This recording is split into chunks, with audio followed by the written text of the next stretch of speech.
दुनिया की सबसे तेज उड़ने वाले पक्षी का नाम बाज है।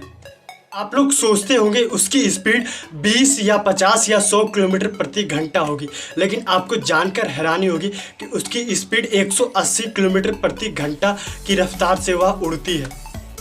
और डाइव करते समय उसकी स्पीड बढ़ जाती है, 360 किलोमीटर प्रति घंटा हो जाती है। गाइस, ऐसी अमेजिंग फैक्ट को जानने के लिए हमारे चैनल सब्सक्राइब करिए। मिलते हैं नेक्स्ट वीडियो में, तब तक टेक केयर, गुड बाय।